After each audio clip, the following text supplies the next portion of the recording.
Hello दोस्तों, welcome. कैसे हैं आप लोग? आशा करती हूँ मैं कि आप बहुत ठीक होंगे, बहुत ही अच्छे होंगे और अपना ख्याल रख रहे होंगे।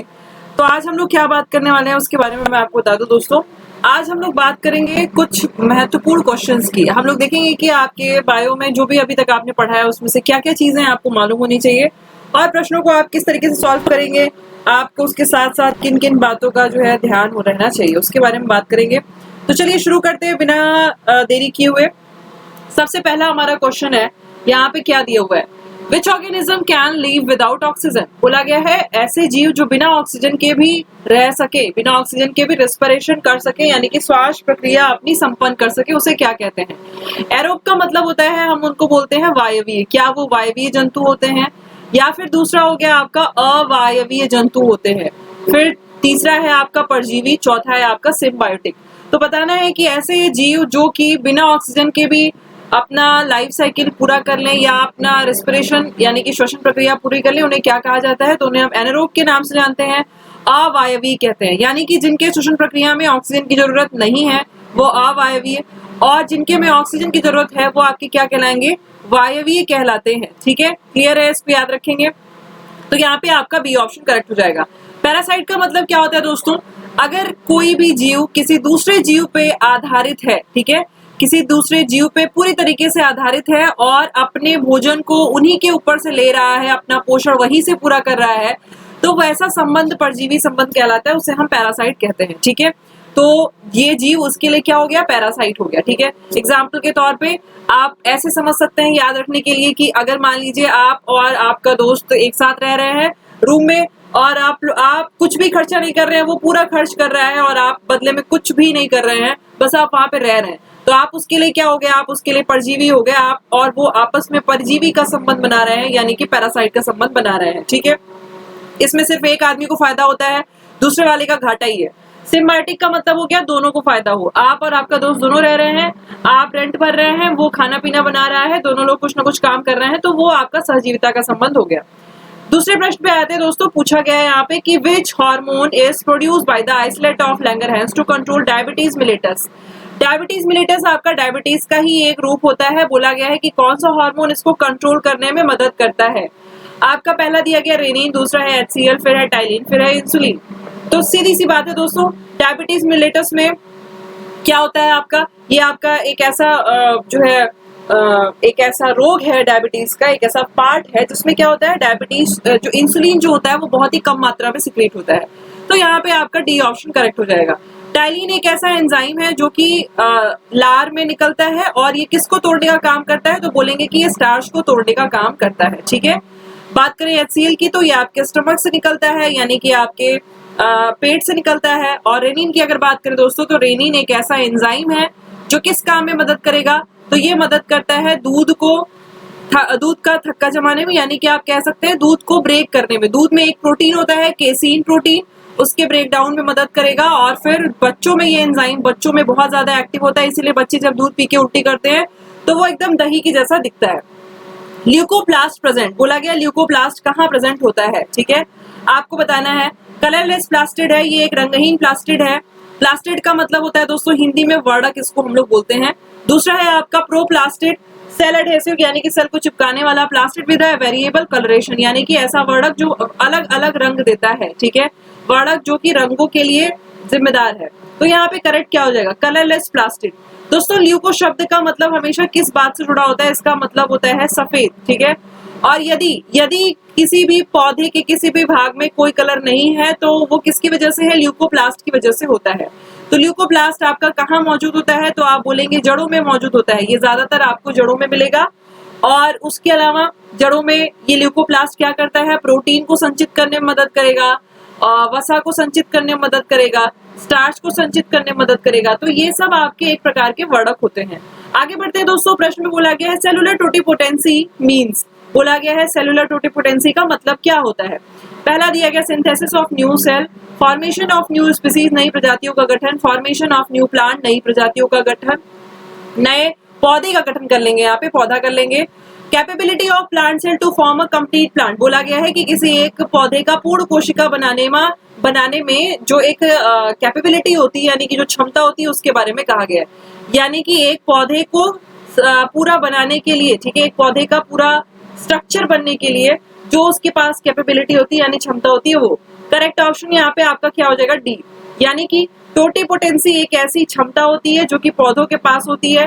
आप पौधे का कोई एक छोटा सा भाग भी लगा देते हैं तब भी पूरा पौधा जो है वो जम के आ जाता है। ऐसा आपको किस में एग्जाम्पल देखने को मिलेगा? आप ले लीजिए गुलाब को। गुलाब को दोस्तों हम कलम करके भी लगाते हैं तो भी वो पूरा पौधा आपका आ जाता है। किसकी वजह से? टोटिपोटेंसी की वजह से।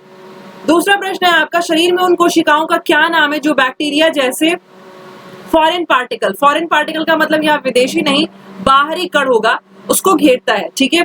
तो यहाँ पे बोला गया है फैजोसाइट्स, ग्लोबुलिन, फाइब्रिनोजन और एल्ब्यूमिन।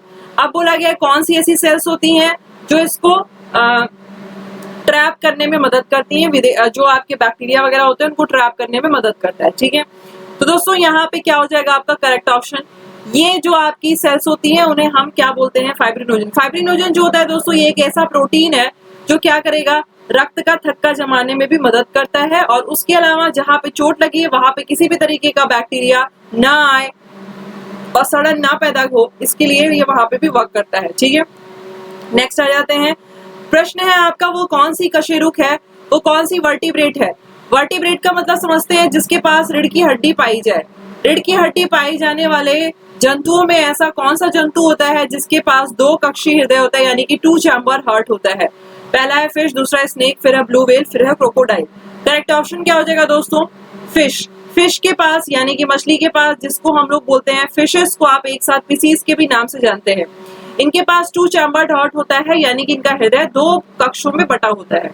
स्नेक की बात करें दोस्तों तो ये रेप्टाइल संघ से बिलोंग करता है, यानी कि ये सरीसृप संघ से बिलोंग करता है, याद रखेंगे इस बात को। ब्लू व्हेल क्या किस संघ से बिलोंग करता है दोस्तों? तो इसको भी आप याद रखेंगे। ब्लू व्हेल जो है ये स्तनधारी की कैटेगरी में आता है, ये मैमल्स की कैटेगरी में आ जाता है, याद रखेंगे, ये भी इंपॉर्टेंट है आपका। क्रोकोडाइल की बात करें दोस्तों तो क्रोकोडाइल भी आपका रेप्टाइल में ही आता है, यानी कि सरीसृप में ही आता है। सरीसृप में वो सारे जंतु आ जाते हैं जिनके पास रेंगने की क्षमता होती है। Which blood vessel have the smallest diameter? किसके पास सबसे छोटा डायमीटर होता है? कैपिलरी, आर्ट्रियोल, वेन्यूस और लिम्फेटिक। करेक्ट ऑप्शन क्या हो जाएगा दोस्तों? कैपिलरीज में, यानी कि जो वाहिकाएं होती है रक्त की वो सबसे छोटी होती है, बाकी शिरा, धमनी और लसिका इनका आपको बड़ा बड़ा जो है दिखाई देगा व्यास, इनका डायमीटर काफी बड़ा होता है, ठीक है। आगे आते हैं, प्रश्न दिया गया है which enzyme is present in all member of the animal kingdom except protozoa. बोला गया है कि प्रोटोजोआ को छोड़कर पशु के सभी सदस्यों में कौन सा एंजाइम मौजूद होता है? इंसुलिन, पेप्सिन, रेनिन और एमाइलेज। करेक्ट ऑप्शन आपका क्या हो जाएगा? एमाइलेज। डी ऑप्शन करेक्ट है। एमाइलेज जो है वो प्रोटोजोआ को छोड़कर सभी जो है संघ में मौजूद होता है, ये आपका एक एंजाइम है। आगे बढ़ते हैं दोस्तों, प्रश्न में दिया गया है person suffering from muscular dystrophy eliminate in urine a great amount of.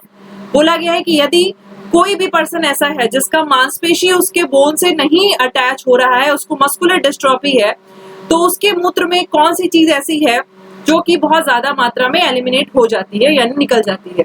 Glucose, sulphate, water और क्रेटिनिन। करेक्ट ऑप्शन आपका दोस्तों हो जाएगा यहाँ पे क्रेटिनिन।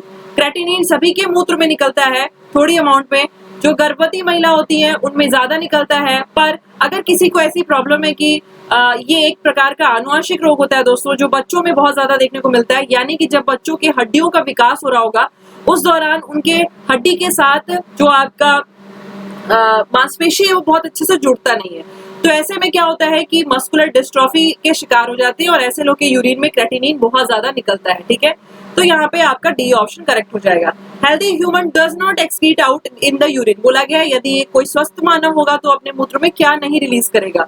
तो जाहिर सी बात है दोस्तों, एक मानव के मूत्र में यूरिक एसिड पाया जाता है, यूरिया यूरिक एसिड दोनों होते हैं। यूरिक एसिड बहुत कम मात्रा में होता है, यूरिया ज्यादा।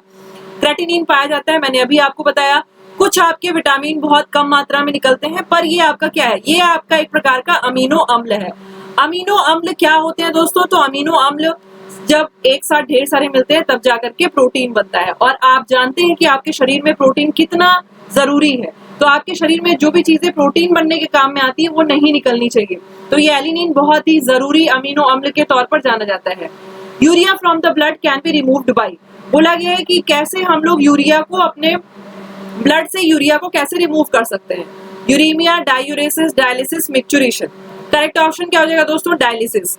यानी कि आपके रक्त से यूरिया का निकल करके अलग हो जाना क्या कहलाता है? डायलिसिस कहलाता है।